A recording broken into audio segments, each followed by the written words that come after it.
महिला आर्य समाज की प्रधान आदरणीय राकेश आर्य जी माता जी, सामने बैठे हुए धर्म प्रेमी सज्जनों, पूजा और वंदना के योग्य पवित्र मातृशक्ति और आर्य जगत के बहुत उच्च कोटि के विद्वान, बड़ी ही सरलता और सौम्यता की प्रतिमूर्ति आदरणीय श्रद्धेय आचार्य धर्मपाल आर्य जी, आदरणीय श्रद्धेय मेरे पिता जगदीश जी मेरे जीवन के प्रेरणा स्रोत भी हैं। इस आर्य समाज के अंदर मुझे लाने का सबसे बड़ा हाथ, सबसे बड़ा योगदान यदि किसी का है तो वो मेरे पिताजी का है। आइए, जो निर्धारित समय मुझे मिला है उसके अंतर्गत रहते हुए कुछ चर्चाओं को आप लोगों के मध्य में रखने का प्रयास मैं करूंगी, इसी आशा और विश्वास के साथ में कि आप लोग बड़े ध्यान से श्रद्धा से सुनें। महाभारत के पश्चात इस नारी जाति का बड़ा तिरस्कार इस देश के अंदर हुआ, और जो महाभारत के पश्चात में देखा ऋषि दयानंद जी महाराज ने इस देश के अंदर नारी की स्थिति को, तो ऋषि दयानंद जी महाराज ने एक विश्लेषण किया, और विश्लेषण क्या किया कि जो नारी सिर की पगड़ी होती थी आज उसे पैर की जूती समझा जाता है। जिस नारी को कभी सबसे ज्यादा पवित्र माना जाता था आज उस नारी को शूद्रा माना जाता है। तो ऋषि दयानंद जी महाराज ने ये विश्लेषण किया और वेद का हवाला देते हुए, ऋषि मुनियों का हवाला देते हुए कहते हैं ऋषि दयानंद जी महाराज कि ये नारी पैर की जूती नहीं अपितु सर की पगड़ी, ये नारी अपवित्र नहीं है, शूद्रा नहीं है। और जो लोग कहते थे कि नारी शूद्रा है, अपवित्र है, तो ऋषि दयानंद जी महाराज का उनसे एक ही प्रश्न होता था कि यदि नारी शूद्राएं हैं तो तुम्हें ब्राह्मण की उपाधि किसने दी थी, पहले तो ये बताओ। यदि नारी शूद्राएं हैं तो तुम्हें क्षत्रिय की उपाधि किसने दे दी, ये बताओ। यदि नारी शूद्राएं हैं तो तुम्हें वैश्य की उपाधि किसने दे दी, ये बताओ। यदि नारी शूद्रा है तो तुम भी शूद्र हो, और यदि अपने आप को पवित्र मानते हो तो ध्यान रखना तुम्हें जन्म देने वाली तुम्हारी जननी वो तुमसे भी ज्यादा पवित्र है। ऋषि दयानंद जी महाराज ने तो इतनी वकालत इस नारी जाति की थी। और मैं निवेदन आप लोगों के मध्य में कर दूं, चरित्र का ऐसा प्रकोप इस आर्य समाज ने, ऋषि दयानंद जी महाराज ने लोगों के अंदर फूट फूट करके भरा है कि जब दूसरे मतों के लोग ये निरीक्षण करते थे कि इनका कैरेक्टर कैसा है, चरित्र कैसा है, तो कभी भी आर्य समाज और ऋषि दयानंद जी महाराज ने हार का मुंह देखना स्वीकार नहीं किया। एक घटना आती है, एक बार एक लाहौर के नवाब ने आर्य समाज के उपदेशक महाशय मेला राम जी से कहा कि आप मेरी बेगम को उर्दू पढ़ा दीजिए। अब ये चरित्र का प्रकोप आप देखिए। इसने कहा कि मेरी बेगम को उर्दू पढ़ा दीजिए। महाशय मेला राम जी ने कहा कि आपकी मस्जिद में इतने ऊंचे ऊंचे मौलवी हैं जो उर्दू बहुत अच्छे तरीके से पढ़ा सकते हैं, आप उनसे पढ़वाइए, मैं तो आर्य समाज का उपदेशक हूँ, आप मुझसे क्यों पढ़वाना चाहते हैं। इसने कहा कि नहीं नहीं, मैं आपसे ही पढ़वाना चाहता हूँ और इसके लिए 100 रुपए महीना मैं आपको दूंगा। बड़े मायने रखते थे उस समय में 100 रुपए। महाशय मेलाराम जी कहते हैं कि रुपयों पैसों वाली कोई बात नहीं, मैं पढ़ा दूंगा। कहते हैं कि 1 महीने तक महाशय मेलाराम जी ने लाहौर के नवाब की बेगम को उर्दू पढ़ाया, और जब 1 महीना पूरा हो गया तो लाहौर के नवाब ने 200 रुपए निकाल करके महाशय मेलाराम जी के हाथ में थमा दिया। महाशय मेलाराम जी ने जब पैसों को देखा तो इन्होंने कहा कि ये 100 रुपए अतिरिक्त हैं, शायद ये गलती से आपने मुझे दे दिए हैं, ये 100 रुपए आप रख लीजिए। लाहौर के नवाब ने कहा कि नहीं नहीं, ये मैंने गलती से नहीं बल्कि तुम्हारे इनाम स्वरूप दिए। इन्होंने कहा कि बेगम को पढ़ाने की बात थी, मैंने पढ़ा दी, इसमें इनाम वाली कौन सी बात थी? तो लाहौर का नवाब कहता है कि तुम नहीं जानते, जब तुम मेरी बेगम को उर्दू पढ़ाते थे तो मैं झरोके से तुम्हें देखता था और मैं देखता था कि मेरी बेगम जो इतनी सुंदर है कि एक रास्ते से निकल जाए तो लोग ये सोचते हैं कि नकाब हट जाए और चेहरा दिख जाए, इतनी सुंदर ये मेरी बेगम बगैर नकाब के तुम्हारे सामने बैठ करके पढ़ती थी। और मैंने देखा कि 1 महीने तक तुम्हारी नजर केवल किताब में गड़ी रही, एक बार भी मेरी बेगम के चेहरे पर नहीं गई। क्या बात है! और मैं तो आश्चर्यचकित हूँ कि आप लोगों ने इस बात को सुनकर के भी तालियां नहीं बजाई। मैं निवेदन कर दूं, वो लाहौर का नवाब कहता है कि मैं तो इस बात को सोच सोच करके ये परेशान हो रहा हूँ और खुश भी हो रहा हूँ कि जिस आर्य समाज का प्रचारक इतना चरित्रवान है तो उस आर्य समाज का संस्थापक वो ऋषि दयानंद कितना चरित्रवान रहा होगा, ये सोचने और ध्यान रखना। ऋषि दयानंद जी महाराज ने वो प्लेटफॉर्म हमें दिया है, वो ऋषि मुनियों की भाषा हमें दी है जो समस्त जग को हमारे सामने झुकने पर मजबूर करती है।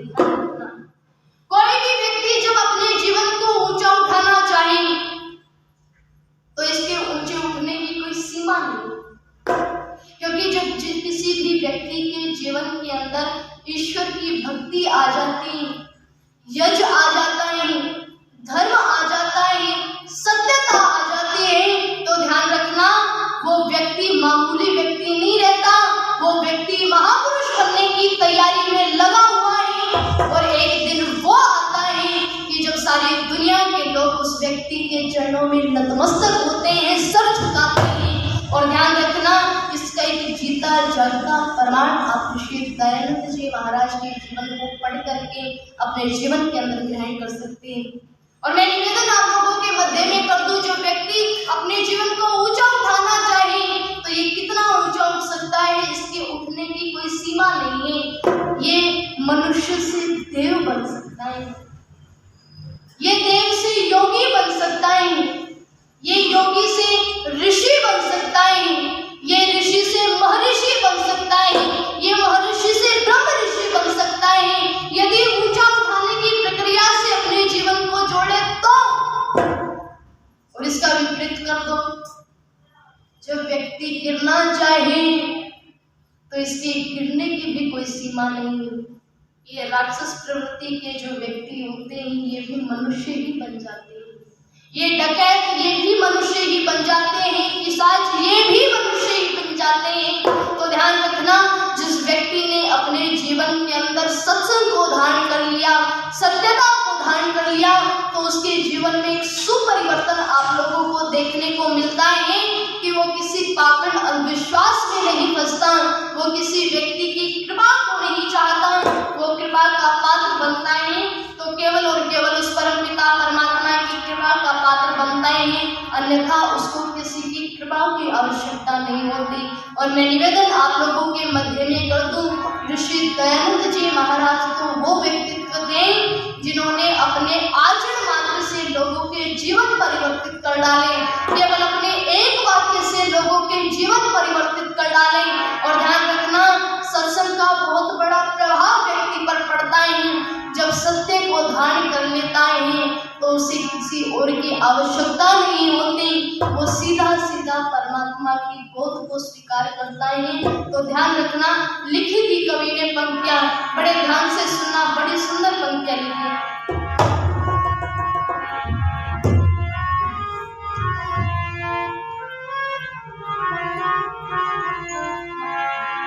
सत्य संग के संग से तो दुर्जन बदल गए, सत्य संग के संग से तो दुर्जन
भी वो ताकत थी जिन्होंने लोगों के जीवन परिवर्तित करने में कोई कसर नहीं छोड़ी। एक कवि ने लिखा भी है कि आदि में दया थी जिसके अंत में आनंद था, नाम भी कितना प्यारा था। एक घटना में सुनाया करती हूँ कि एक चौधरी साहब जा रहा था राम राम रटते हुए। अब जब ये राम राम रटते हुए जा रहा था तो सामने से एक मुल्ला जी से इसकी भेंट हो गई। इस मुल्ला ने आकर के कहा कि क्या कर रहे हो? बोले राम राम रट रहा हूं। बोले ये राम कौन था? बोले ये हमारे महापुरुष थे। इस मुल्ला ने कहा कि नाम तो बहुत अच्छा है राम, लेकिन इस राम नाम में एक गड़बड़ है। ये षड्यंत्र आप लोग देखना मानसिकता। इसने कहा कि इस राम नाम में एक गड़बड़ है, और वो गड़बड़ क्या है कि जो राम के नाम में जो आगे वाले अक्षर है ना, रो और आ, ये मुझे कुछ ठीक ठाक नहीं लगा, लेकिन जो इसमें अंत वाला अक्षर है ना म, ये बड़ा पवित्र है, ये बहुत अच्छा है। तो एक काम क्यों नहीं कर ले कि ऐसे नाम का जाप कर जो म से शुरू होता हो, तुम्हारी गति हो जाएगी, मुक्ति हो जाएगी, आदि आदि बातें। इस व्यक्ति ने कहा कि ऐसा नाम तो आप ही बता दीजिए जो म से शुरू होता है। इसने कहा कि म से बनता है मोहम्मद, तो मोहम्मद का जाप कर। उसने कहा कि बोल मोहम्मद। बोला मोहम्मद मोहम्मद मोहम्मद। अब ये रटता रटता आगे चल दिया। अब सामने से एक आर्य सज्जन जो आर्य समाज से परिपूर्ण थे वो आ रहे हैं। इसने देखा इसकी वेशभूषा को देख करके कि धोती कुर्ता डाली हुई है, सर पर चोटी है, गले में जने हुए हैं, है तो हिंदू, है तो आर्य, लेकिन ये मोहम्मद मोहम्मद क्यों रट रहा है? इसने इसको बुलाया कि इधर आना। ये व्यक्ति इसके पास में आया। इन्होंने पूछा कि तुम मोहम्मद मोहम्मद क्यों रट रहे हो, तुम तो हिंदू हो। इसने कहा कि मैं तो राम राम रट रहा था। वो तो एक मुल्ला जी आए और उन्होंने आकर के कहा कि राम में र और आ अक्षर अच्छे नहीं है, म पवित्र अक्षर है। उसने कहा कि मैं से जो नाम शुरू होता है उसका जाप कर तो तुम्हारी मुक्ति हो जाएगी। उसने नाम बताया मोहम्मद, तो मैं मोहम्मद का जाप कर रहा हूँ। इन्होंने भाप लिया बात क्या है। अब इन्होंने कहा कि नाम तो ये भी बहुत अच्छा है, नाम तो ये भी बहुत अच्छा है, लेकिन गड़बड़ इसमें भी वही है जो पीछे उसने बताई। ये नाम मुझे अच्छा नहीं लगा। जो इसमें आगे वाले अक्षर है ना मोहम्मद में, ये मुझे अच्छे नहीं लगे, लेकिन जो अंत वाला अक्षर है ना द, ये बड़ा पवित्र है। और अगर इस नाम का तू जाप करेगा तो दुनिया के अंदर कोई भी तुम्हारा बुद्धू नहीं खींच पाएगा। तुम सैद्धांतिक रहोगे, कोई तुम्हें अपने चंगुल में नहीं फंसा पाएगा। इसने कहा कि ऐसा नाम तो आप ही बता दीजिए। इन्होंने कहा कि द से बनता है दयानंद, तू दयानंद का जाप कर। बोला बोल दयानंद। बोला दयानंद दयानंद दयानंद। अब ये रटता रटता आगे चल गया। इसके दिमाग में एक बात आई कि जब राम राम रट रहा था तो बदल करके मोहम्मद रखवा दिया, और जब मोहम्मद मोहम्मद रट रहा था तो बदल करके दयानंद रखवा दिया। अब कोई तीसरा व्यक्ति आकर के इसे भी बदलवा देगा तो मैं तो सारी जिंदगी नाम ही बदलने पर रहूंगा। इसने इसे आवाज दी कि आर्य जी इधर आना। ये आए। इसने कहा कि जब राम राम रट रहा था तो बदल करके मोहम्मद रखवा दिया, और जब मोहम्मद मोहम्मद रट रहा था तो बदल करके दयानंद रखवा दिया। अब कोई तीसरा व्यक्ति आकर के इसे भी बदलवा देगा तो मैं तो सारी जिंदगी नाम ही बदलने पर रहूंगा। इस व्यक्ति ने कहा कि सुन चौधरी, दुनिया के अंदर बुद्धिमान से बुद्धिमान व्यक्ति इस नाम को नहीं बदलवा सकता। क्यों? क्योंकि दयानंद दय से शुरू होता है और दय भी खत्म हो जाता है।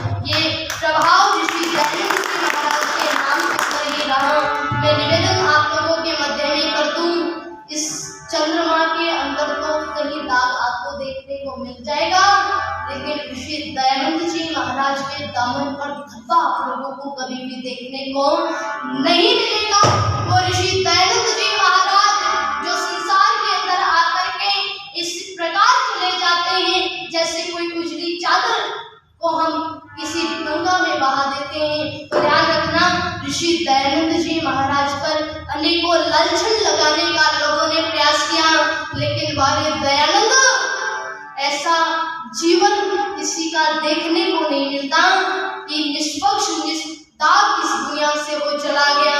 पाखंडी लोग रोते रह गए, बिलबिलाते रह गए, लेकिन अपने दामन पर धब्बा नहीं लगने दिया। इसलिए लिखी कवि की पंक्तियां, बहुत सुंदर पंक्तियां मुझे बहुत अच्छी लगती हैं, वो मैं आप लोगों के मध्य में रखती चलूं।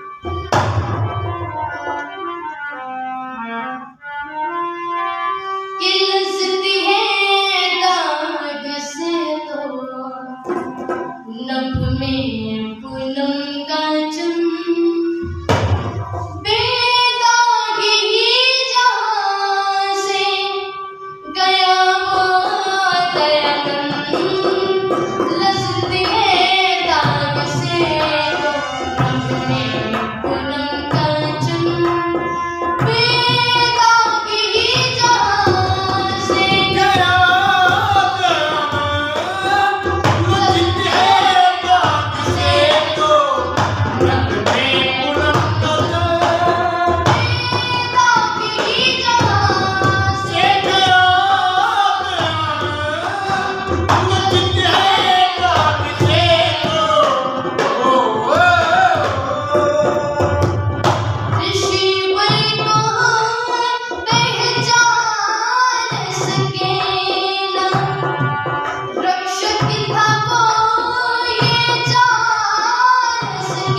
देवी को लांछन लगाने का प्रयास किया, लेकिन ऋषि दयानंद जी महाराज वो भी व्यक्ति थी जिन्होंने सारे समाज के सभी सिद्धांतों से, निष्पक्ष सिद्धांतों से लड़ करके अपने वैदिक धर्म की दुमदुमी बजाई है। और अगर अपने ही उनके साथ में गद्दारी न करते तो आज संपूर्ण विश्व आर्य बन चुका होता। कश्मीर के अंदर आग भड़क रही थी, ऋषि दयानंद जी महाराज वहां जाने वाले थे, लेकिन वहां के पंडित पुजारियों ने, पोपों ने वहां के राजा से कह दिया था कि राजन, दयानंद यदि कश्मीर के अंदर आ गया ना तो हम झेलम नदी में डूब करके मर जाएंगे, और नास्तिक है उसे आने मत देना राजन। लेकिन ध्यान रखना, यदि ऋषि दयानंद जैसा परवाना वहां पर चला गया होता, झेलम नदी में डूब करके तो नहीं मरे, लेकिन काट काट करके, जला जला करके जरूर निकाल दिए थे कश्मीर से। यदि ऋषि जैसा परवाना वहां पर चला गया होता और सत्य सनातन वैदिक धर्म की जय जयकार वहां पर मनाती होती, तो आज कश्मीर के अंदर अल्लाह अकबर नहीं बल्कि सत्य सनातन वैदिक धर्म की जय जयकार हुई होती। ये गद्दारी उन्होंने की है ऋषि दयानंद जी महाराज के साथ में। और मैं निवेदन आप लोगों के मध्य में कर दूं, अपने जीवन के उन क्षणों के अंदर कभी ऋषि दयानंद जी महाराज नहीं रोए जब उनके कष्ट पर भारी विपदा पड़ी थी, उनके तन पर इतने कष्ट उन्होंने सहे थे, कभी उन कष्टों को देख करके ऋषि रोए नहीं। लेकिन जब इस देश की स्थिति को देखते हैं, जब इस देश के माताओं को देखते हैं, जब इस देश के पुरुषों को देखते हैं जो अपने ही भाई यज्ञों में भटक रहे होते हैं, विधर्मी बन जाते हैं, उन सबके कष्टों को देख करके ऋषि दयानंद जी महाराज फूट फूट करके रोते हैं। ध्यान रखना, यदि ऋषि दयानंद जी महाराज के साथ में अपनों ने गद्दारी न की होती तो आज संपूर्ण विश्व आर्य बन चुका होता और ये ऋषियों की परंपरा स्थापित हो गई होती। उन्होंने गद्दारी की है ऋषि दयानंद जी महाराज के साथ में। और मैं निवेदन आप लोगों के मध्य में कर दूं, इस नारी का इतना बड़ा मसीहा ऋषि दयानंद महाराज बन करके आया। सबसे पहले महाभारत के पश्चात में इसकी वकालत यदि किसी ने की तो केवल और केवल ऋषि दयानंद जी महाराज ने की। आज नरेंद्र मोदी जी नारा लगा रहे हैं कि बेटी बचाओ बेटी पढ़ाओ, ये नारा भी यदि सबसे पहले किसी ने लगाया था तो केवल और केवल ऋषि दयानंद जी महाराज ने लगाया था। और मैं एक बात आप लोगों को बड़े गर्व के साथ में कहना चाहती हूँ कि जब 1982 के अंदर अजमेर में शताब्दी मनाई गई थी और वहां पर देश की प्रधानमंत्री इंदिरा गांधी जी को इनवाइट किया गया था, लाखों लोगों की भीड़ में श्रीमती इंदिरा गांधी क्या कहती है कि ओ भारत के लोगों, ओ भारत के लोगों, इस भारत जैसे देश में, ऐसी मान्यताओं के देश में कि जहां पर बच्चियों को, लड़कियों को, बेटियों को, माताओं को, बहनों को अनपढ़ रखा जाता था और विधवा होने के पश्चात पति के साथ में जला दिया जाता था या फिर उनको ऐसी आग में धकेल दिया जाता था जहां से वो वापस आ नहीं सकती थी। ऐसी मान्यताओं के इस भारत देश में इंदिरा गांधी का पढ़ना और पति के न होते हुए भी देश की प्रधानमंत्री बनना, ये श्रेय यदि किसी को जाता है तो केवल और केवल आर्य समाज और ऋषि दयानंद जी महाराज को जाता है।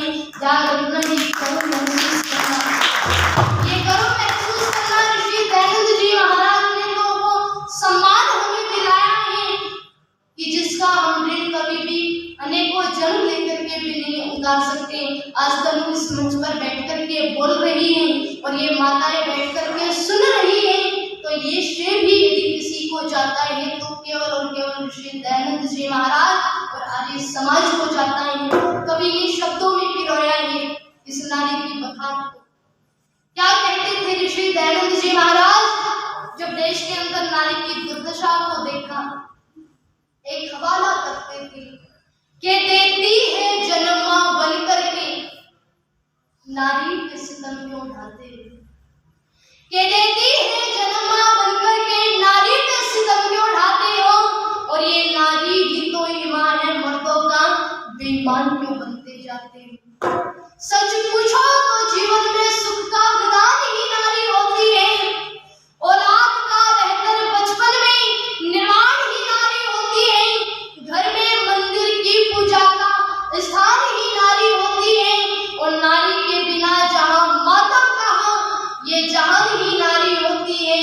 और नारी न वो शीशा होती है, शब्दों पर ध्यान देना, नारी न वो शीशा होती है कि टूटे तो और मगाते हो। ये नारी ही तो ईमान है मर्दों का, बेईमान क्यों बनते जाते हो। जिस घर में नहीं होती नारी, ये जिस घर में नहीं होती नारी, वो घर भी क्या घर होता है। आता ना कभी कोई मेहमान घर, मरघट से भी बदतर होता है। थाली का तवा चूल्हा भी नहीं, उजड़ा हुआ मंजर होता है। और नारी के बिना नहीं मर्दों का, नारी के बिना नहीं मर्दों का कभी ऊंचा स्तर होता है।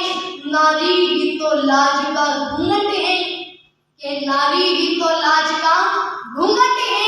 क्यों इसकी चता बहकाते हो। ये नारी ही तो ईमान है मर्दों का, बेईमान क्यों बनते जाते हो। नारी के बिना शक्नियत पर, ये नारी के बिना शक्नियत पर सर लगती है तोहमत प्यारी। नारी के बिना इस जग में मर्दों की न कभी इखलाक की इज्जत है प्यारी।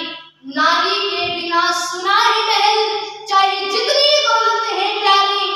नारी है जंगल की कुटिया, ये नारी है जंगल की कुटिया, पर तेरे लिए जन्नत प्यारी। रामायण पढ़ो नारी के बिना, श्री राम को रोता पाते हो। ये नारी ही तो ईमान है मर्दों का, बेईमान क्यों बनते जाते हो। और नारी ही जननी होती है, नारी ही जननी होती है। दे लाल बहादुर से जनकर नारी ही बनती बहन, कभी करे टीका रक्षाबंधन पर। नारी ही पत्नी होती है, पत रखती पतिव्रता बनकर। और जब सब कुछ नारी होती तो क्यों दहेज मांगते दुल्हन पर। चंद चांदी के टुकड़ों के लिए डोली को अर्थी बनाते हो। ये नारी ही तो ईमान है मर्दों का, बेईमान क्यों बनते जाते हो। दयानंद जी महाराज ने वो सम्मान हमें दिलाया है जिसको हम कभी भी भुला नहीं सकते। उस ऋषि को कभी भी हम भुला नहीं सकते।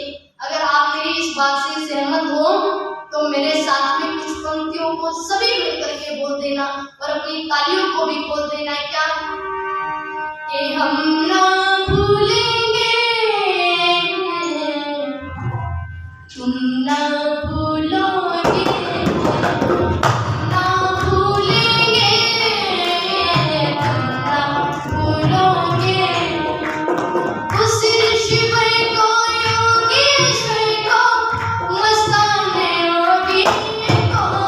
तुम ना भूलेंगे, तुम ना भूलोगे, हम ना भूलेंगे, तुम ना भूलोगे उस ऋषिवर को, योगेश्वर को, मस्ताने योगी को। ना भूलेंगे, ना भूलोगे, हम ना भूलेंगे, ना भूलोगे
अनेकों अनेक जन्म हमें लेने पड़ेंगे, तब उनके ऋण से हम ऋण हो सकते हैं। ऋषि दयानंद जी महाराज ने न केवल नारी जाति पर अपितु प्राणी मात्र पर उद्धार किया है। इसलिए इस समय समय पर महापुरुषों की चर्चाएं होती रहनी चाहिए, उससे हमारे संस्कार जागृत होते हैं, समाज के अंदर कुछ कर दिखलाने का साहस हमें पैदा होता है। और जब महापुरुषों के जीवन को हम पढ़ते हैं तो वास्तविकता में हमारे जीवन के अंदर धार्मिकता का प्रभाव हमें देखने को मिलता है। इसलिए जो निर्धारित समय मुझे दिया गया था वो समाप्त हो चुका है। 1-2 मिनट कुछ ज्यादा ही हो गई है, उसके लिए मैं क्षमा प्रार्थी हूँ। आदरणीय आर्य जी, मैं उनका नाम नहीं जानती, उन्होंने 100 रुपए की राशि देकर के मेरा उत्साह वर्धन किया और आदरणीय माता जी ने भी राशि देकर के मेरा उत्साह वर्धन किया। सभी का बहुत बहुत धन्यवाद। इति ओम सत्।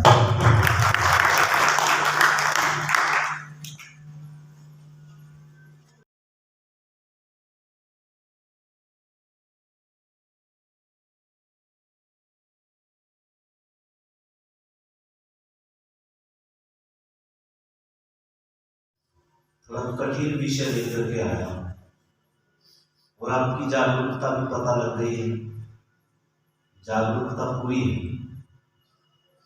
तो आइए, एक कठिन विषय जरूर है लेकिन बहुत इम्पोर्टेंट है हमारे जीवन के लिए। यदि आज हम सब लोग उसे समझ लेते हैं तो निश्चित रूप से बहुत लाभ होगा। और मैं पुनः आप लोगों को बता दूं, ज्ञान किसके माध्यम से मिल रहा है ये मायने नहीं रखता। ज्ञान वेद का है तो ध्यान से श्रवण करें।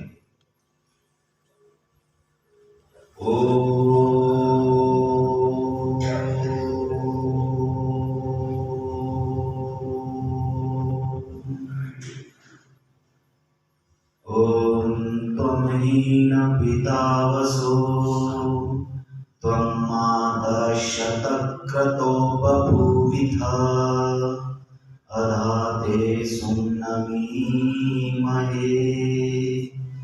अधा ते सुम्नमीमहे।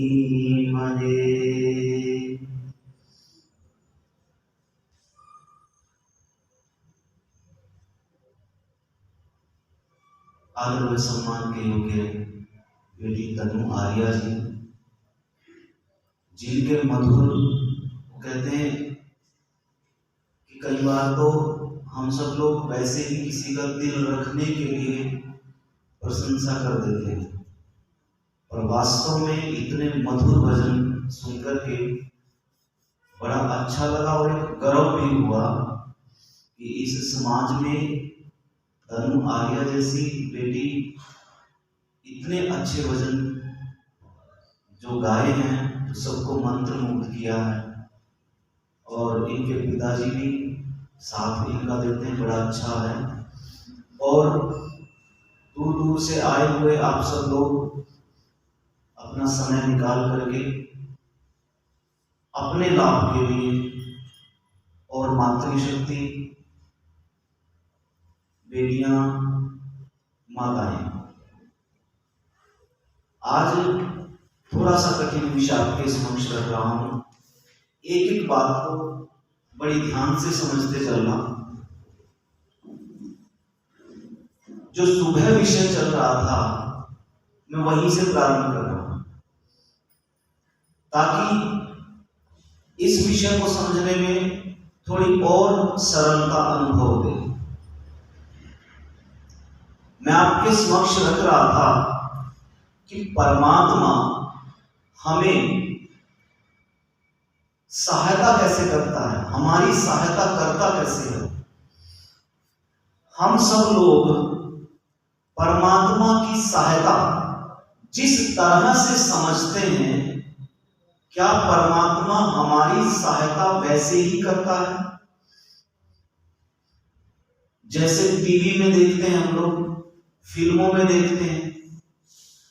एक गाना बहुत प्रसिद्ध था, पुरानी फिल्म है, बचाने वाला है भगवान, मारने वाला है भगवान। और उसमें जो दृश्य दिखाए गए, बिल्ली के बच्चे अग्नि के अंदर पड़े हुए हैं और उन्हें निकालने की हिम्मत किसी में नहीं, तो तब ये सॉन्ग चलता है, बचाने वाला है भगवान, मारने वाला है भगवान। क्या किसी की मृत्यु होती है या जन्म होता है, एक्सीडेंट होता है, दुर्घटना होती है, हार्ट अटैक होता है, या किसी को दुर्घटना में चोट लगती है, किसी का परिजन मारा जाता है, क्या परमात्मा सहायता, दुख, सुख क्या इन रूपों में करता है, या हमने केवल ऐसा मान रखा है? क्या परमात्मा ऐसे सहायता करता है या ऐसे दुख देता है? ये एक इतना पेचीदा विषय है जिस पर विद्वान लोग माथापच्ची करके भी अंत में एक बात कहते हैं, कर्मो गति गहनम। कर्म की गति बहुत गहन है, बहुत गहरी है और कठिन विषय भी है। परमात्मा सहायता कैसे करता है, मैं संक्षेप में ले जाता हूं, नहीं तो फिर जो विषय बताना चाह रहा हूं मूल रूप में फिर वो छूटेगा। कि परमात्मा सहायता तो करता है, इसमें कोई दो राय नहीं, परंतु जैसा हम समझते हैं कि परमात्मा ऐसे सहायता करता है, तो वो नहीं करता। तो वो 3 तरह से सहायता करता है बस, उसके बाद उसकी कोई सहायता नहीं। हाँ, थोड़ी बहुत सहायता जैसे परीक्षक कर देते हैं, थोड़ा बहुत कर लेते हैं। कोई लेट आया है, कभी देखना एग्जाम में वो बताता है अपने को, भाई जी मेरी ये प्रॉब्लम थी, चलो थोड़ा बहुत इधर उधर मानवता के नाते कुछ ना कुछ थोड़ा हो जाता है। ऐसे भी ईश्वर थोड़ा बहुत, वो भी मैं बताऊंगा कैसे, और वो भी धार्मिक लोगों के लिए, सच्चे लोगों के लिए, वो भी सबके लिए नहीं, दुष्टों के लिए नहीं। तो परमात्मा सहायता 3 तरह से कैसे करता है। नंबर 1, उसने हमें शरीर दे दिया, पहली सहायता। दूसरा, उसने संसार भर की वस्तुएं हमें दी, दूसरी सहायता। तीसरी सहायता, और वो सबसे बड़ी सहायता है, उससे बड़ी कोई सहायता नहीं है, वो सहायता है स्वतंत्रता। ये 3 सहायता है ईश्वर की। आपको अभी क्लियर नहीं हुआ है तो मैं एक उदाहरण देता हूं। एक बच्चे को कमरे में छोड़ दिया और उसके खाने पीने का सामान रख दिया और उसे अंदर स्वतंत्र कर दिया। उसके बाद वह साथ में एक और बैठा दिया, ये बताने के लिए ये वस्तु ऐसे उपयोग करनी है, ये वस्तु ऐसे उपयोग करनी है। तो वो बैठ गया और वो उसके अनुसार यदि वो उपभोग करता है तो वो सुखी रहता है। अगर उससे विपरीत उसकी बात नहीं मानता जो पास में बैठा है तो वो दुख लेता है। इससे ज्यादा वो कुछ नहीं करता। यही बात हम सब की है। परमात्मा ने ये 3 काम करके छोड़ दिए। अब आपकी इच्छा है आप उसको कैसे यूज करते हो, कैसे उसका प्रयोग करते हो, वस्तुओं का प्रयोग कैसे करना चाहिए। जान भी दे दिया उसने, स्वतंत्रता भी दे दी उसने, शरीर भी दे दिया और वस्तुएं तो है ही। ये सब दे करके इसके बाद उसका कोई काम नहीं है। हाँ, जो धर्म पर आरूढ़ होते हैं तो उनके हृदय में प्रेरणा होती है, जो धार्मिक लोग होते हैं, और वो प्रेरणा मात्र होती है। ऐसा नहीं है कि कोई वस्तु ला करके उनके समक्ष रख दे।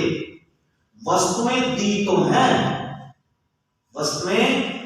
हैं, लेकिन वो कैसे दी है, ये नहीं कि मैंने जो चाहा कि ईश्वर मेरे हाथ में ये दे दे, मुझे ये हो रहा है, मुझे इस चीज की आवश्यकता है तो ये भेज दे, ये गलत है।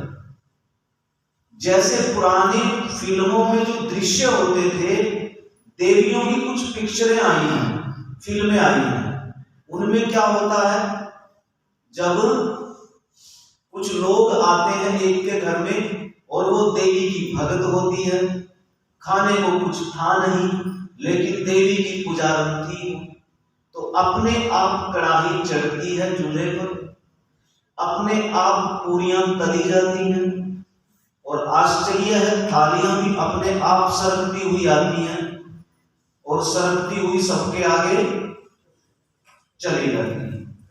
जब इन दृश्यों को छोटे छोटे बच्चे देखते हैं तो उनके मानस पटल पर वो असर होता है, उसके बाद आर्य समाजी बताते बताते पागल हो जाते हैं, पर उस बच्चे की समझ में नहीं आता, क्योंकि बचपन में उसने जो देख लिया है वो इतना कुछ था, उसके बाद उसको किसी की बात समझ में नहीं आती। अब सबसे मुख्य बात यह है कि जैसे वस्तुएं और हैं तो परमात्मा भी क्या है, वस्तु है। हाँ, हम अलग से प्रयोग कर सकते हैं, इसीलिए ऋषि दयानंद जी कहते हैं पृथ्वी से लेकर परमेश्वर पर्यंत वस्तुओं का ज्ञान और उनका उपयोग। तो इसका मतलब सीधा सा हुआ, परमात्मा भी एक वस्तु है और वो स्वयं नहीं आएगा, हमें उसका प्रयोग उपयोग लेना पड़ेगा। परमेश्वर का उपयोग कैसे लिया जाता है जी, लाभ कैसे लिया जाता है? अच्छा, किसी भी वस्तु का लाभ लेना हो तो क्या करो, उसका उपयोग कर लो तो उसका लाभ मिलेगा। आपके घर में बाइक है, मोटरसाइकिल है, आप उसका लाभ लेना चाहते हो तो क्या करना पड़ेगा, उसका उपयोग करना पड़ेगा। ऐसे ही ईश्वर एक वस्तु है और उसका उपयोग भी लेना पड़ेगा, लेकिन उपयोग लिया कैसे जाए? किसी वस्तु का उपयोग कब लिया जा सकता है? देखो, तब लिया जा सकता है जब ये पता हो कि ये वस्तु इस काम की है। ध्यान से सुनेंगे, जब हमें ये पता लग जाए ये वस्तु इस काम की है तो तब उसका उपयोग लिया जा सकता है। जैसे आप कहोगे थोड़ी सी और खोलो, इस बात को क्लियर नहीं हुई है तो सुनेंगे। आपके पास कार है, क्या है? कार, ट्रैक्टर नहीं, और आपने कार के पीछे हैरो जोड़ ली, हैरो जानते हैं, और खेत में घुसा दी, तो ये उपयोग है, दुरुपयोग है। कहीं हम परमात्मा के साथ भी ऐसा तो नहीं कर रहे? ऐसे ही कर रहे हैं। कार के पीछे तो जोड़ ली हैरो, और ट्रैक्टर को ले जा रहे ससुराल में बहू को बैठा के।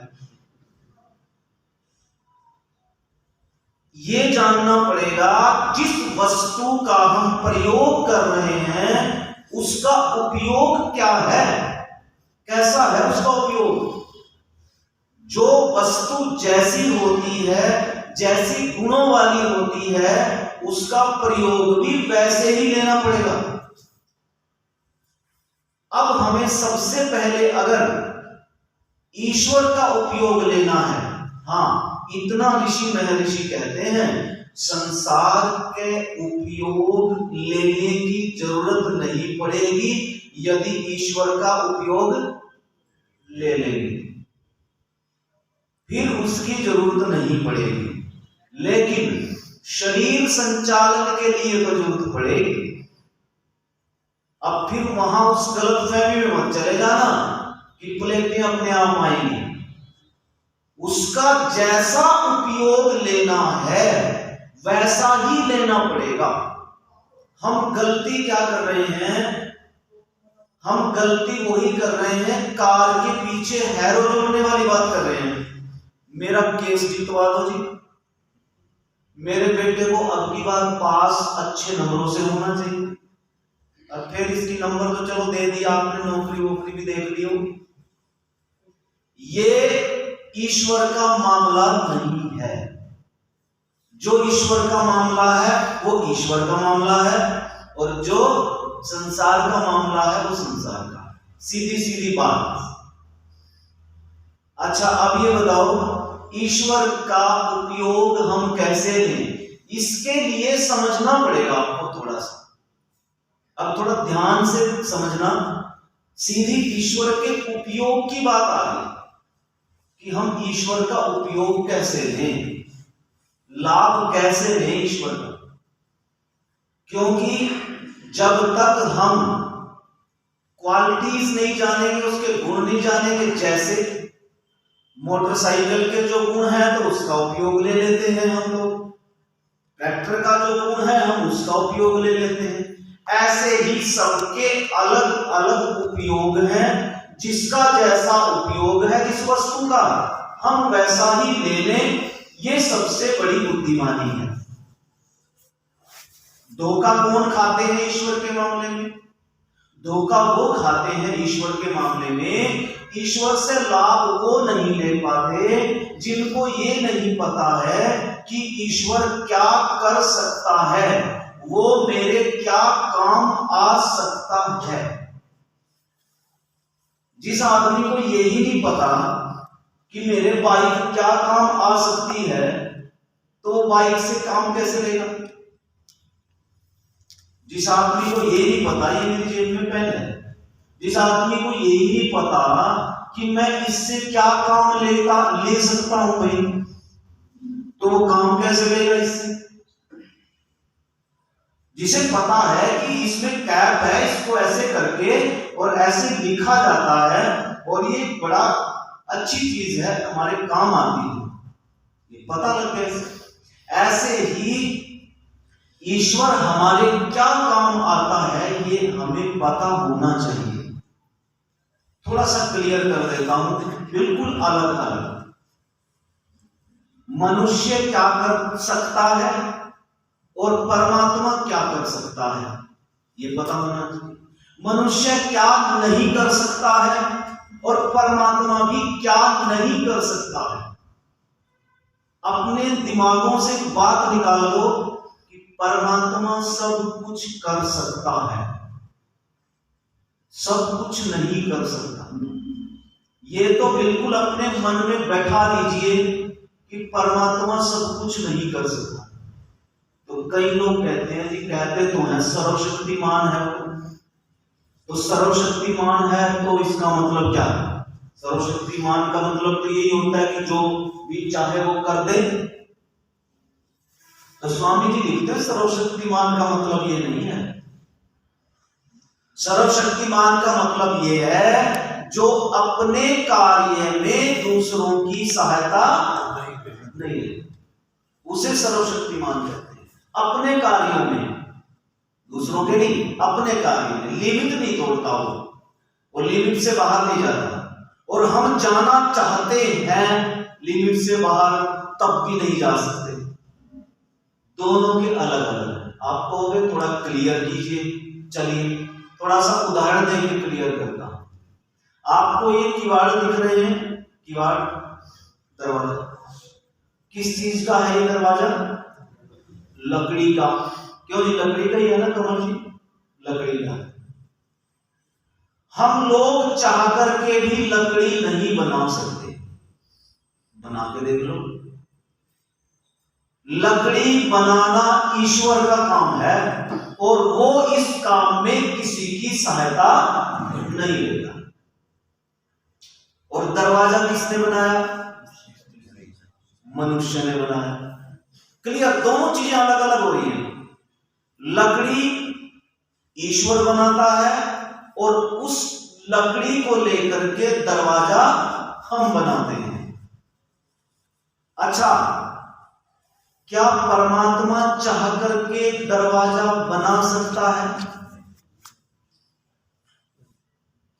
फिल्मों वाले तो बनवा देंगे। बोले भगत था जी, कहने लगा परमात्मा सर्दी सी लग रही है और दरवाजे की जरूरत है, तो अपने आप ही लकड़ी कटी और आरे में पहुंची, आरा भी चल गया और धड़ाधड़ कट कट कट करके और डिजाइन के साथ बिल्कुल चिपक गया करके। बोले देख भगत, मैंने ये काम भी कर दिया आपके लिए। ये बहुत बड़ी गलती कर रहे हैं। लकड़ी तक ही है ईश्वर।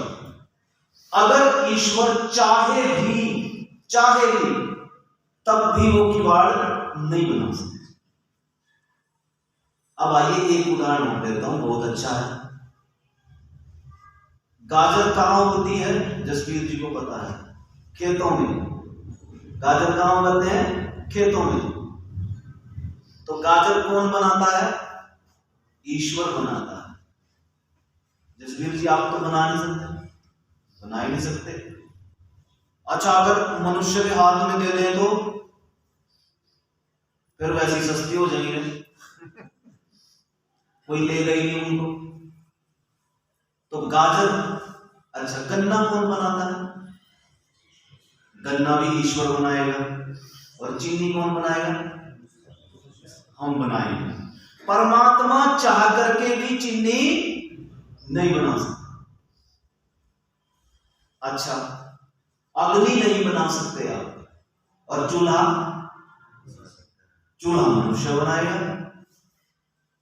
लकड़ी वो बनाएगा, और जलाने के लिए काट के कौन लाएंगे? वो मनुष्य लाएगा। चूल्हे में बनाया, लकड़ी डाली, कढ़ाई ऊपर रखी, गाजरें उखाड़ के लाए, उसको कद्दूकस किया और गाजर डाली, दूध डाला, चीनी डाली, और क्या बन गया? गाजर का हलवा। ये दोनों अलग अलग चीजें हैं, इनको मिक्स मत कीजिए। यही गड़बड़ हो रही है सारी की सारी, यही गड़बड़ हो रही है। अर्थात जो काम ईश्वर का है, गाजर हम चाह करके भी नहीं बना सकते। दूध हम असली असली असली असली लगा दूंगा, क्योंकि फिर आप प्रश्न उठाओगे ना जी दूध तो तेरा बन जाएगी। असली दूध ईश्वर ही बनाता है। ऐसे ही चीनी मनुष्य बनाता है, गन्ना ईश्वर बनाता है। ये दोनों बिल्कुल अलग अलग हैं। परमात्मा चाह करके भी गाजर का हलवा नहीं बना सकता। यही तो चीज समझनी है। इन दोनों चीजों को अलग अलग करके देखना पड़ेगा, तब जाकर के ईश्वर समझ में आएगा। हो अच्छा, अब ये स्थिति समझ में आई। मैं जो जो चीजें मांग रहा था वो तो उसके बस में है ही नहीं। ओ, ये तो गड़बड़ हो गई, ये तो उसके वश में था ही नहीं, मैं तो वैसे ही अंधे की तरह चल रहा। अच्छा, अजय जी एक बात और बताओ, फिर मांगना क्या चाहिए? जो चीज उस पे है वो मांगो। जो चीज उस पे है और वो दे सकता है, और आप उसे ओढ़ने लायक हो। कई बार हम ऐसी चीज भी मांग लेते हैं जो हमारे लायक है ही नहीं। तो कहीं बन रहा था सोना, सब अपना इच्छा से मांग रहे थे। एक बिल्कुल बेचारा मरियम सा पतला सा आया, कहने लगा एक बोरी भर दे सोने के बिस्कुट की, एक बोरी भर दे, उठा के ले लूंगा। वो कहां जाएगा? अपनी कैपेसिटी देखिए और ईश्वर को देखिए कि वास्तव में क्या वो चीज है उसके पास, और है तो क्या वो दे सकता है। ये चीजें जब समझ में आती हैं तब कहीं मांगने लायक होते हैं कि ओ, ये ईश्वर की स्थिति है, ये मेरी स्थिति है, अब मैं मांगने लायक हुआ। तो क्या है उसके पास? गुण है उसके पास। कौन कौन से गुण है? सर्वज्ञ गुण है। कितना बढ़िया गुण है। परमात्मा के पास कौन सा गुण है जी? सर्वज्ञ है। सर्वज्ञ किसे कहते हैं? सब कुछ जानने वाला है, सब कुछ जानने वाला है, जानता है। वो चीनी कैसे बनती है ये जानता है, किवाड़ कैसे बनता है ये जानता है, पर बना के नहीं देता। तो सर्वज्ञ गुण जो है, तो हमें क्या करना पड़ेगा? सर्वज्ञ गुण मांगना पड़ेगा। लेकिन ये कहना पड़ेगा परमात्मा सर्वज्ञ तो मैं हो नहीं सकता, लेकिन कोई चींटा सा मान दे ऐसा कि मैं जो भी काम करूं उसमें सफल हूं, क्योंकि सारा खेल बुद्धि का ही तो होता है। क्यों जी? सारा खेल बुद्धि का ही तो है। इसलिए परमात्मा का एक गुण है सर्वज्ञ, और सर्वज्ञ एक मंत्र ऐसा है जो जीता देता है सर्वज्ञता, और सब जानते हैं उसे। कौन सा मंत्र है? गायत्री मंत्र। गायन त्रायते इति मंत्र, गायत्री, जिसको गाने से रक्षा होती हो उसे गायत्री कहते हैं। और गायत्री के छंद भी 3-4 प्रकार के होते हैं। ये निश्चित गायत्री छंद है इसमें। वैसे 24 अक्षर होते हैं गायत्री में, लेकिन यहां अक्षर ज्यादा है। क्यों? क्योंकि ये निश्चित गायत्री छंद है। भू, भुवः, स्वः, ये इसमें ज्यादा है। ये गायत्री मंत्र का हिस्सा नहीं है। गायत्री मंत्र तत्सवितुर्वरेण्यम से शुरू होता है, लेकिन इनको बोलते हैं महाव्याहृतियां, जिससे बोलने में ये लगता है कि ईश्वर कैसा है, प्राणों का भी प्राण है, वह सब दुखों से छुड़ाने हारा है, और स्वयं सुख स्वरूप है। ऐसा ऐसा है वो। क्या है उसके पास? भू, जो प्राणों का भी प्राण है। धन चाहिए कि प्राण चाहिए? मुझे लगता है आर्य समाज में याद आ रहे प्राण। बाहर दिया मैं जयदयाल जी, दोनों ही चाहिए। अच्छा, दोनों ही चाहिए। वो प्राणों का भी प्राण है, तो उसके पास प्राण है। प्राण है तो धन है, और प्राण नहीं है तो क्या करोगे? दोनों का। प्राण है तो धन भी है, और प्राण नहीं है तो धन भी नहीं, बेकार। इसलिए कहते हैं धन की 3 गतियां होती हैं। पता ही होगा आपको। हर बार मुझे लगता है कोई ना कोई विद्वान जरूर बता के जाता है बेचारा, और लास्ट दिन तो जरूर बताता होगा। बोला धन की 3 गतियां हो, या तो दान कर दो, या उसका भोग कर लो, और तीसरी क्या है? नाश। बोले फिर नाश तो होना ही होना है। बोला क्यों भी करो जगह? बोला होता क्यों नहीं? कोई ना कोई पीढ़ी में ऐसा बच्चा पैदा होगा, एक भी नहीं छोड़ेगा, और वो सारा का सारा पाप तो इसी जन्म में चले जाइए। कभी नहीं सोचा मैं तो चले जाऊंगा, कहीं चले जाना, वो पाप पीछा नहीं छोड़ता, क्योंकि ईश्वर की आज्ञा का उल्लंघन किया है। या तो दान कीजिए, या फिर उपभोग कर लीजिए उसका। बोले जी इतना है, उपभोग तो कर ही नहीं सकता, इतना ज्यादा है कि उपभोग नहीं कर पाऊंगा, तो क्या करें? फिर दान कर दें। बोले दान कितना कर दें? जो वेद कहता है। कितना? 10%। अच्छा, जिसके पास पैसा बहुत ज्यादा है ना, 10% सुन के तो इतना घबराहट हुआ उसे, इतना घबराहट, बोले यूं ही मंत्र क्यों बनाया? अर्जुन से बेचारे थोड़े थोड़े वाले हैं, वो तो कहते हैं जी कोई बात नहीं, 10 ले लो, 12 ले लो, मेरे से कुछ है। जिसके पास जितना ज्यादा उतनी घबराहट। बोले वेद में लिख रखा, बोले दिखा, गलती से लिखे गया, ये तो गलती से लिखा गया। तो 10% दान करना पड़ेगा जी, उसमें कोई छूट नहीं है। बोले ना करूं तो, एक विद्वान से पूछ ही लिया है, बोले ना करूं तो क्या होगा? मैंने कहा अगला मंत्र दे रखा, अगर नहीं करेगा ना तो ऐसे क्षेत्र में जन्म होगा जहां लुटेरे बसते हो, या तो लुटेरे बसते हो या फिर रोग आदि में जाए। ईश्वर एक एक इंच का हिसाब रखता है, छोड़ता नहीं। 10% तो 10% करना ही पड़ेगा। अच्छा, समस्या एक आती है सबके सामने, बोले जी कहां करना चाहिए? ये बड़ी समस्या है। कई लोग कहते हैं जी गौशाला में कर दो, कई लोग कहते हैं जी गरीबों में बांट दो। ना जी, कहीं नहीं, बिल्कुल मना किया है वेद में, कुछ नहीं।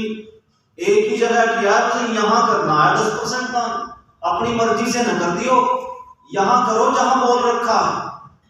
कहां बोल रखा है 10%?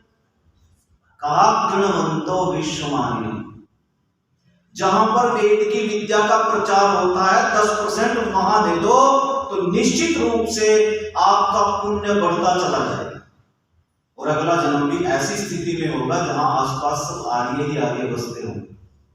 10% गृणवंतो विश्वमान्य, वेद की विद्या के प्रचार प्रसार में लगना चाहिए। तो ईश्वर जैसा है उसका वैसा ही उपभोग करना, उससे वैसा ही लाभ लेना। सर्वज्ञ हो गया, न्यायकारी हो गया और दयालु हो गया। मेन रूप से 3, वैसे तो बहुत गुण है। दयालु भी है वो, दया का गुण भी ले लो थोड़ा सा उससे, दया का गुण भी लेना चाहिए। बोले ये दया का गुण क्या काम आएगा? मैंने कहा जो सा 90% बच रहा ना, यो दया में लगाना पड़ेगा। बोला फिर दिक्कत खाली करोगे आप तो?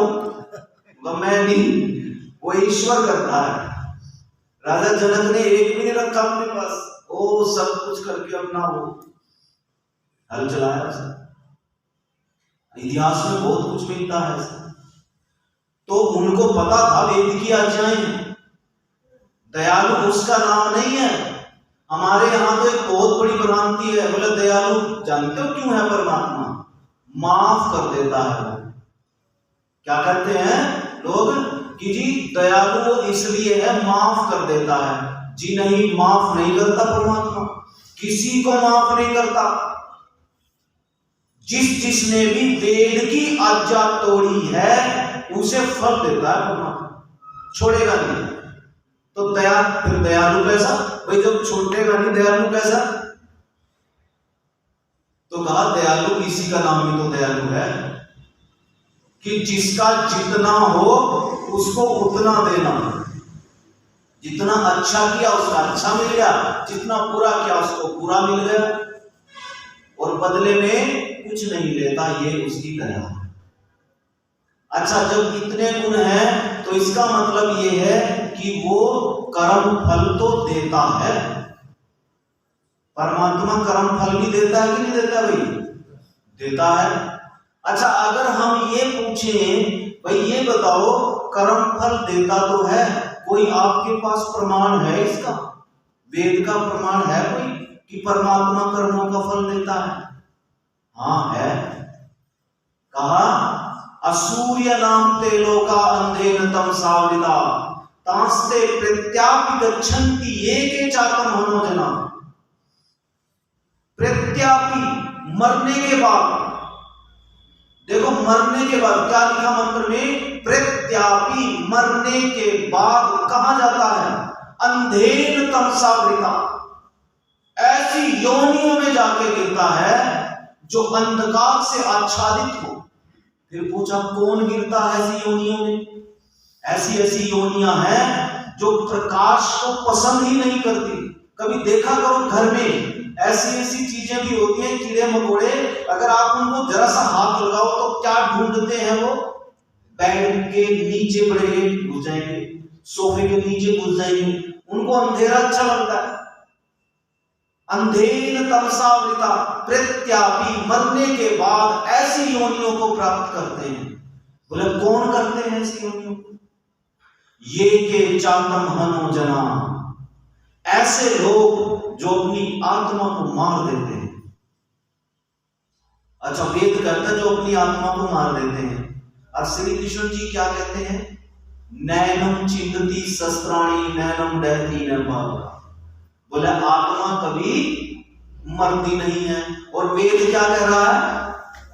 ये के चातम हनुजना, अर्थात जो अपनी आत्मा को मार देते हैं वो किस योनियों को प्राप्त करते हैं? अंधेर तमसावृता, अंधकार से जो बिल्कुल अंधेरे, ऐसी योनियों को प्राप्त करता है वो व्यक्ति। अब आत्महंता कौन होते हैं? 4 बताए आत्महंता। ध्यान से समझना, कौन कौन है आत्महंता। अपनी आत्मा को मारने वाले ऐसे 4 लोग हैं, 4 प्रकार के। कहा नंबर 1 तो ये है जो आत्महत्या कर लेते हो, तो सबको पता है सुसाइड करना होता है। आत्महत्या करने वाला ऐसी योनियों को ही प्राप्त करता है। और दूसरा कौन सा है भाई? दूसरा वो है कि जो जीता तो है पर जीने की इच्छा नहीं है। जीता तो है बस जीने की इच्छा नहीं है, ये दूसरा है आत्महंता। और तीसरा, जीने की इच्छा भी है, ज्यादा से ज्यादा जीना चाहता है, लेकिन उपाय नहीं करता कि मैं अधिक से अधिक इस संसार में जीऊं। उपाय नहीं करता कुछ भी, बोले चलो जितनी होगी होगी, जितनी उम्र होगी हो जाएगी। क्या करना, सुबह उठ करके क्या करना, एक्सरसाइज करके क्या करना, अच्छे अच्छे पदार्थ खा के चल रहे हैं, सांस जिसके चल रहे हैं चल रहे हैं, जितने होंगे होंगे। ऐसा व्यक्ति भी आत्महंता कहा है। और चौथा व्यक्ति वो है जो व्यायाम भी करता है, अच्छे प्रकार सुबह उठता है, योग भी करता है, सब कुछ करता है, लेकिन वो योग नहीं, उस तरह का योग नहीं, योग दर्शन वाला नहीं, ये फूंफू वाला।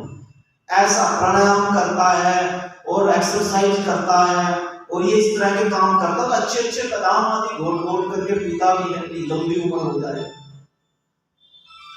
ये तो चाहता है कि मेरी लंबी उम्र हो जाए, पर मुझे क्यों जीना है इसके विषय में कुछ नहीं। तो ये 4 प्रकार के आत्महंता लोग होते हैं। और सुनो, पाखंड इतना ज्यादा बढ़ गया देश में कि लोग पाखंड में सुसाइड तक कर लेते हैं। तो आत्महंता ऐसे लोग जो हैं कहां चले जाते हैं? अंधेर तमसा। अच्छा, जरा स्वामी जी को भी पढ़ लेते हैं। स्वामी जी आत्महंता किसको कह रहे हैं? ध्यान से समझना, सीधा सरल भाषा है, स्वामी जी की तो सरल भाषा है। बोले आत्महंता, आइए मैं बताता हूं आत्महंता। स्वामी जी अर्थात महर्षि दयानंद सरस्वती आत्महंता किसे कह रहे हैं? वो कहते हैं जिसकी आत्मा, जिसका मन, जिसकी वाणी और जिसका शरीर, यानी आत्मा से कुछ और सोचता है, मन से कुछ और सोच करता है, वाणी से कुछ और बोलता है और शरीर से कुछ और करता है। ऐसे ऐसे तिरछा तिरछा करके चारों में आत्मा कुछ कह रही है, मन कुछ और कर रहा है, सोच रहा है, वाणी कुछ और बोल रही है और कर्म कुछ और चल रहा है। ऐसे व्यक्ति को टेढ़ा कहा है। और ऋषि जी कहते हैं मनुष्यपन की परिभाषा में कहते कपटी व्यक्ति है। कपटी व्यक्ति कहा है, छली व्यक्ति कहा है, हाँ बुद्धिमान तो जरूर कहा है, लेकिन इसलिए कहते हैं वो कि जिसकी मनस्थिति ठीक नहीं है और बुद्धिमान है तो वो समाज के लिए ज्यादा घातक होता है, वो ज्यादा घातक। इसलिए आत्महंता व्यक्ति जो है, जिसका आत्मा कुछ, मन कुछ, वाणी कुछ, शरीर कुछ, जो ऐसा व्यक्ति है वो कैसा है? वो कहां जाएगा? प्रत्यापी, मरने के बाद अंधेर तमसावृता, ऐसी योनियों को प्राप्त करेगा। ये कर्म फल व्यवस्था है। और ये जो कर्म फल व्यवस्था है ना, ये इतनी जटिल है, इसमें इतने संदेह हैं, इतने संशय हैं, बड़े से बड़े विद्वान भी चकरा जाते हैं देख करके इस कर्म फल व्यवस्था। ये ऐसे नहीं है जैसे गणित होता है। सबने पता है गणित, 2 और 2 4। अच्छा, पाकिस्तान वाले 2 और 2 5 तो नहीं कहते, 4 ही कहते हैं। और अमेरिका वाले, अच्छा कहीं मतभेद है पूरी दुनिया में? पूरी दुनिया में 2 और 2 4 के लिए कोई मतभेद नहीं है। गणित, जितना भी गणित है उसके लिए कोई मतभेद नहीं है, पूरी धरती पर नहीं है। और हाँ, यदि कोई मतभेद हो भी जाए, स्कूलों में हो भी जाता है कई बार, तो फिर किसकी सहायता लेते हैं? फार्मूले की। गणित के फार्मूले होते हैं, जो उन फार्मूलों को जानता है तो वो ठीक उत्तर देता है और ठीक ठीक उसका हल निकाल लेता है। तो जो कर्मफल व्यवस्था है वो भी इतनी जटिल है, इतनी जटिल, वो गणित की तरह नहीं है कि सारे संसार के लोग 2-2 4 मानते हैं तो सब एक मत वाले हैं। यहां कर्मफल व्यवस्था है जो बहुत ही जटिल है और बहुत मतभेद है, न जाने कितने मत। लेकिन इस कर्मफल व्यवस्था पर भी एक अंश ऐसा है जिसमें सारी दुनिया के लोग सहमत हैं। ध्यान से समझना, कर्मफल व्यवस्था में भी एक अंश ऐसा है जिसमें सारी दुनिया के लोग, पाकिस्तान क्या, हिंदू, मुस्लिम, सिख, ईसाई, बौद्ध, जैनी और तो और नास्तिक भी, उस कर्मफल व्यवस्था के एक अंश पर सब सहमत हैं। कौन सी है वो? जैसी करनी वैसी करनी। इस पर कोई भी मतभेद नहीं है। बोले जैसा करोगे बस ठीक ठीक है भाई, जैसा करोगे वैसा करोगे, जैसी करनी वैसी करनी। ये कर्मफल व्यवस्था का एक अंश ऐसा है जहां आकर के सब सहमत हो जाते हैं, बोले हाँ ये ठीक है। लेकिन किसको क्या मिलेगा? वो व्यक्ति इतना दुखी क्यों, वो व्यक्ति इतना सुखी क्यों? मतलब जितने भी गुंडे, बदमाश, ऐसे ऐसे लोग हैं वे तो मौज, और जितने साधारण से हैं, गांव में भी देखा करो, जो उनसे शराबी कबाबी हैं वो तो पंचायत में फैसला करते हैं, और जो उनसे शरीफ सा उनसे नहीं कहते बोले वो मार बैठ दो। और जो फैसला करने वाले हैं ना, उनको पहले ही दूसरे लोग पिला के लोग यूं ही करेगा फैसला, जिसने 2 घूंट पिलाएगा तो फैसला होगा। जब इन चीजों को देखते हैं तो ऐसा लगता है कि जैसी करनी वैसी भरनी, भी कहीं कुछ गड़बड़ सड़बड़ तो नहीं है, कहीं हमारे से भी कहीं कुछ गड़बड़ हो रहा। तो कर्मफल व्यवस्था बहुत जटिल है, इसके ऊपर विद्वान लोग चुप हो जाते हैं, कुछ बताने का प्रयास करते हैं और 1-2 घंटे की बात नहीं है, पूरा दिन लगे रहो तो शायद कुछ हल निकल जाए, अन्यथा इतने समय में बताना मुश्किल है। लेकिन फिर भी थोड़ा सा और साधारण तरीके से मैं और स्तर को थोड़ा सा करके मैं प्रयास कर रहा हूं। देखिए, कर्मफल व्यवस्था कर्मों पर आधारित है, ये तो सीधी बात है। हम कर्म जो करते हैं, अच्छा कर्म कहते किसको हैं? कर्म कहते किसको, ये बहुत जरूरी है जानना। कर्म किसे कहते हैं? तो कहा कर्म कहते हैं, वैशेषिक दर्शन में आया कि कर्म कहते हैं गति, जो हम क्रिया गति करते हैं तो वो कर्म है। लेकिन ऋषि दयानंद जी थोड़ा सा और क्लियर करते हैं, वो कहते हैं कि ना थोड़ा सा और क्लियर होना चाहिए। क्या? सभी क्रियाओं को कर्म नहीं कहते, सभी गतियों को कर्म नहीं कहते।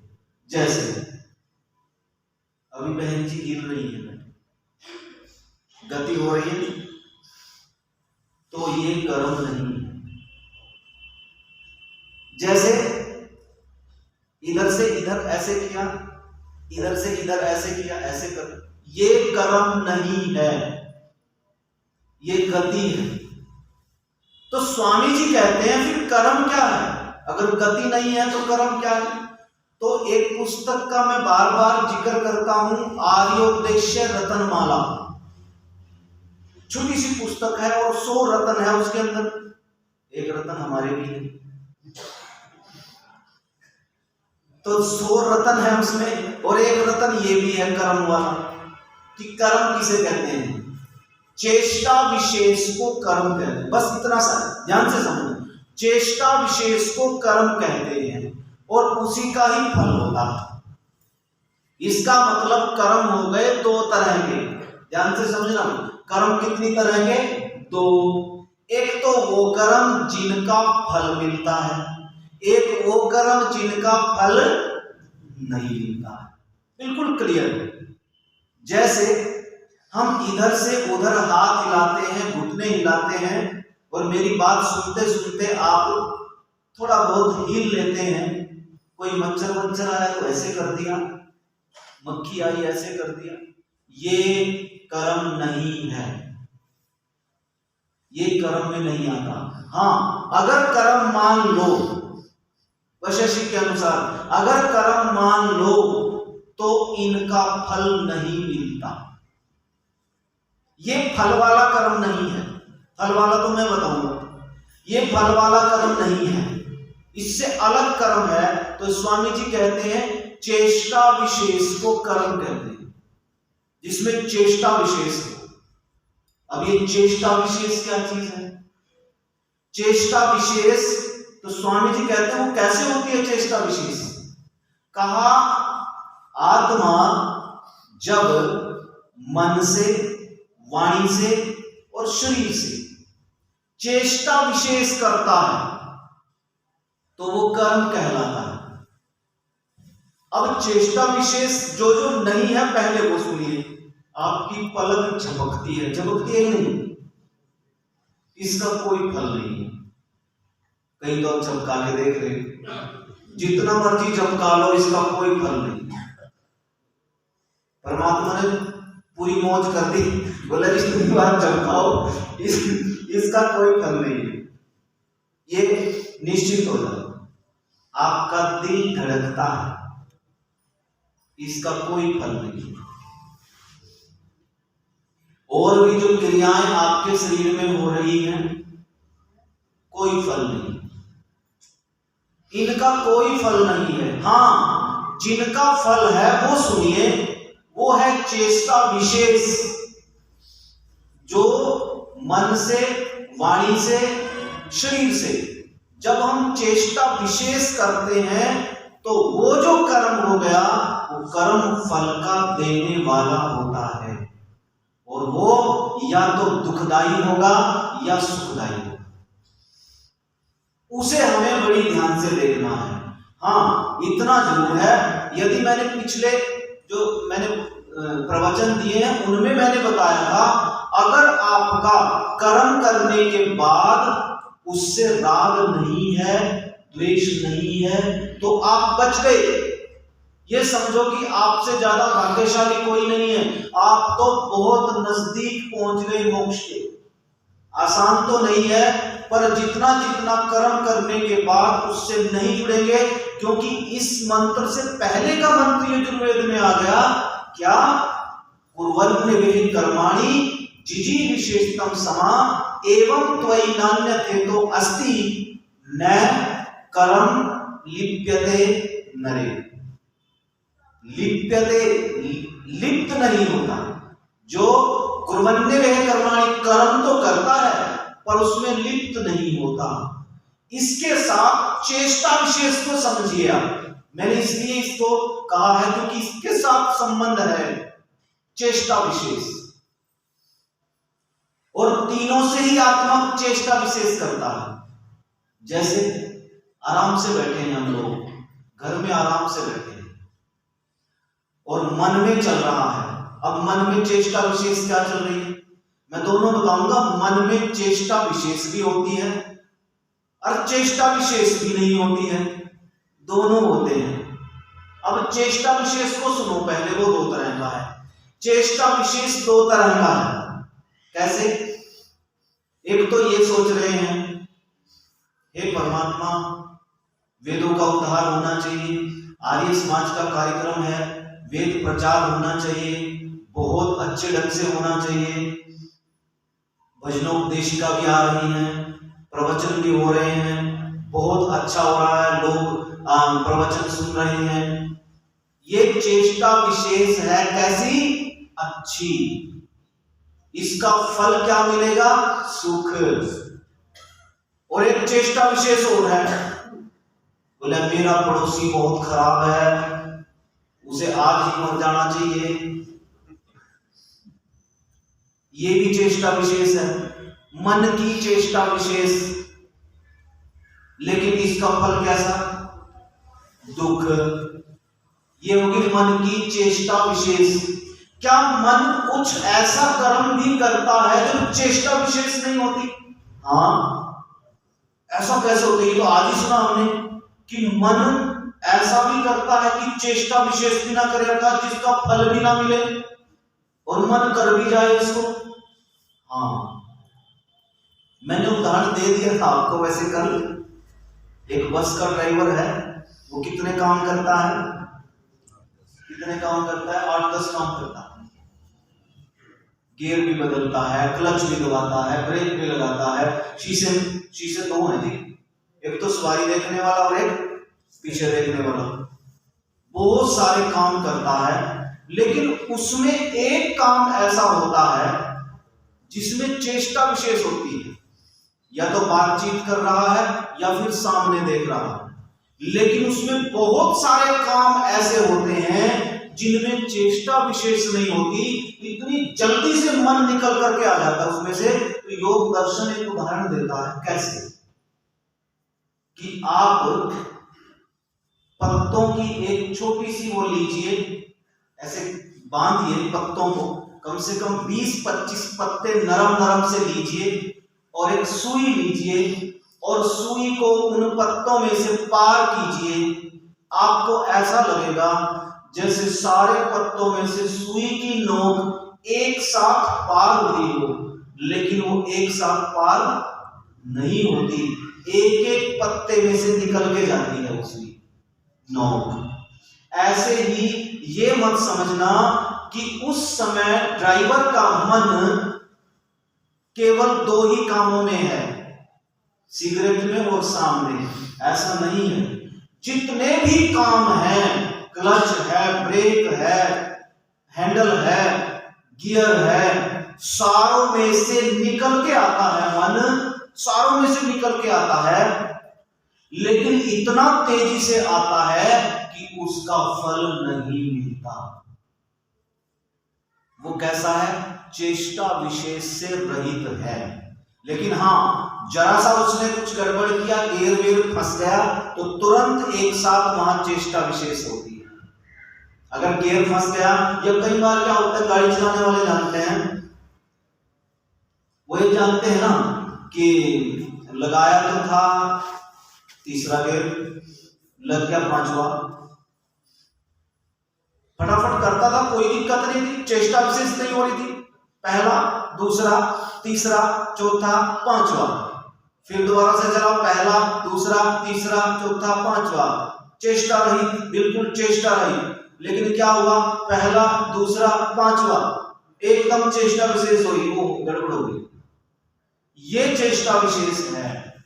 अगर चेष्टा विशेष है तो उसका फल मिलेगा, अगर चेष्टा विशेष नहीं है तो मन के उस कर्म का फल नहीं मिलेगा। नंबर 1। नंबर 2, वाणी चेष्टा कैसी? वाणी चेष्टा में हम करते हैं, कई बार कड़वी वाणी बोलते हैं, किसी को नुकसान करने के लिए बोलते हैं, किसी को नीचा दिखाने के लिए बोलते हैं। तो ये चेष्टा वाली वाणी है। और कैसी है? दूसरे को दुख देने के लिए है। तो ये दुख देने वाली जो चेष्टा विशेष है, इसका फल क्या मिलेगा? दुख मिलेगा। और किसी की अच्छी अच्छी बातें, उसका गुणगान करना, उसकी तारीफ करना, उसकी प्रशंसा करना, मीठा बोलना, ये सारी चीजें क्या है? काम करने वाले का उत्साह बढ़ाना, ये सारी चीजें क्या है? वाणी की चेष्टा विशेष की अच्छी वाणी है। और इसका फल क्या मिलेगा? सुख मिलेगा। अच्छा, क्या वाणी का ऐसा भी है कि चेष्टा रहित हो? हाँ, कई लोग बाथरूम सिंगर होते हैं। हमने कहा भाई क्या क्या करो? मैं गा रहा था। क्या? हाँ, गा रहे थे आप? अच्छा, मुझे पता ही। जिनको बोलते समय पता ही ना लगे तो वो चेष्टा रहित है। और कई बार तो व्यक्ति सोते सोते भी करता काम, सोते सोते बड़बड़ाएगा, उसको फिर जगाने वाले, अरे भाई चुप, बोले मैं बोला था क्या? हाँ, जोर जोर से बोल रहे थे, थोड़ा बोल ले आए थे, बहुत बोल रहे, सारा रात बोल रहे थे। ये चेष्टा रहित है, अर्थात विशेष चेष्टा नहीं होता है, तो इसको कहते हैं इसका कोई फल नहीं है। ऐसे ही शरीर से है, एक व्यक्ति क्या करता है शरीर से, वो शरीर से जीव हत्या करता है, शरीर से क्या करता है, गलत काम करता है शरीर से। किसी ने मंगाई, बोला जी ठेके पे से दारू लेके आइए, वो दारू लेके आया, ये क्या है, चेष्टा विशेष, किसकी, शरीर की चेष्टा विशेष है ये, और इसका फल कैसा मिलेगा, दुख मिलेगा। और शरीर की चेष्टा विशेष चेष्टा जो अच्छी होती है, अच्छे अच्छे काम करते हैं। यहाँ पर आर्य समाज में देखो सब बहुत लगे हैं, कार्यकर्ता लगे हैं, काम कर रहे हैं, और इसका फल क्या मिलेगा, सुख मिलेगा। जीव हत्या करोगे तो उसका दुख मिलेगा। एक भजनोपदेशक सुनाते हैं ऐसा ऐसा फल, बहुत भयंकर फल मिला एक माता को। उसका पति जो था वो घर में मुर्गे काटता था, और छोटे छोटे बच्चे थे, एक 3 का, एक 2 का, एक बिल्कुल छोटा सा था। काटता था तो बच्चे देखते थे, तो छत पे काटता था, ऊपर थोड़ा बहुत बना रखा होगा उसने। तो पिता तो काट वाट के ले गया, पीछे अपना वो माता अकेली रह गई बच्चों के साथ। तो वो माँ जो थी वो सबसे छोटे बच्चे को लेकर के टब में कपड़े धो रही थी, बच्चा भी पास खेल रहा था, और ये जो 2 बड़े बच्चे थे ये छत पे चढ़ गए, खेलते खेलते चढ़ गए। रोज पिता को देखते थे गंडासा बजते हुए। अब इसने क्या किया, बड़ा जो था उसने खा लिया, पिताजी वाला हथियार खा लिया, और छोटे को कह रहा चल भाई यहां लेट जा बोले यहां लेट जा। ठीक है भैया मैं लेट रहा हूं, भारी तो था ही, वो नाड़ पे फेंक दिया उसने, उसकी तो नाड़ कट गई एकदम से। तो ये शोर सा मचा, वो रोने लगा, रोना सुन करके उसने जब देखा वो ये तो हाथ में कुछ और ले रहा, खून भी लग रहा है, दौड़ी दौड़ी गई। ये जो ऊपर था बच्चा जिसके हाथ से ये हो गया था, वो डर गया, इतने में वो सीढ़ियों से चढ़ के आई, इतने में ये नीचे गिर गया, नीचे गिर गया, इसका काम हो गया। और वो जो टब के पास नहा रहा था वो पानी में डूब गया, तीनों गए।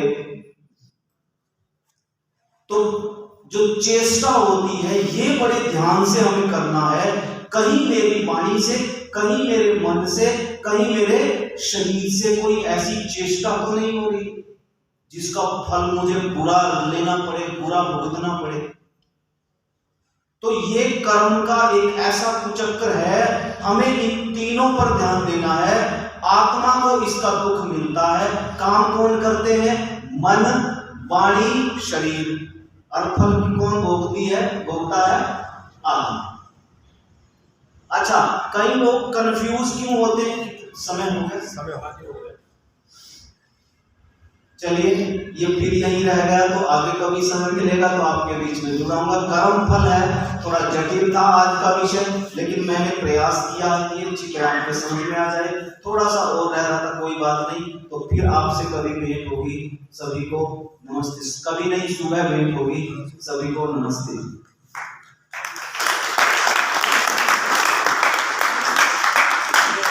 कर्मों की माया कहीं धूप कहीं छाया। एक बात हम सबने सुनी है कि बोए पेड़ बबूल का तो आम कहाँ से हुए। जैसा जैसा हम कर्म करेंगे निश्चित फल वैसा वैसा ही मिलना है।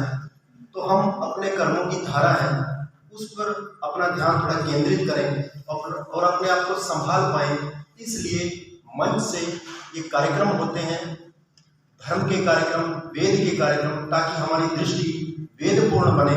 हालांकि कहने का लाभ तभी होता है जब पात्रता उस दर्जे की हो, नहीं तो स्थितियां कैसी हो जाती हैं। किसी शायर ने कहा है, रोज रूठो रोज मनाए, न तुम बाज आओ न हम बाज आए। है विद्वान अपना काम करते हैं, हमें भी अपना काम करना होगा, समझना होगा। आचार्य जी बड़े साधारण उदाहरणों से हमें गहरी बातें समझाने का प्रयास कर रहे हैं और यह प्रयास कल भी जारी रहेगा। कल हमारी अंतिम सभा रहेगी इस पूरे कार्यक्रम की कड़ी में, जिसमें प्रातः 8 बजे से हमारा कार्यक्रम प्रारंभ रहेगा और पूर्णाहुति भी कल संपन्न होनी है। तो जितने भी यजमान अब तक शामिल हुए हैं उन सबसे आग्रह वो भी पूर्णाहुति का हिस्सा बने। और कल कार्यक्रम दोपहर तक संचालित होगा और कार्यक्रम की जो समाप्ति है वो ऋषि भोज के साथ होगी, अर्थात हम सभी इकट्ठे बैठकर भोजन करेंगे, पूरी व्यवस्था है। तो आप सबसे आग्रह है कि आप इसी प्रकार दल बल सहित पूरे परिवार सहित आकर आर्य समाज को सेवा का मौका दें। आप सभी आए, हिस्सा बने, इसके लिए आप सभी का बहुत बहुत आभार। अब मैं आचार्य जी से विनती करूंगा कि आप शांति पाठ के साथ सभा का समाप्त करें। ओम यो शांति अंतरिक्षं शांति पृथिवी शांति आकाश शांति रोषधया शांति वनस्पतयः शांति विश्वे देवा शांति ब्रह्मा शांति सर्वं शांति शांतिरेव शांति सामा शांतिरेव।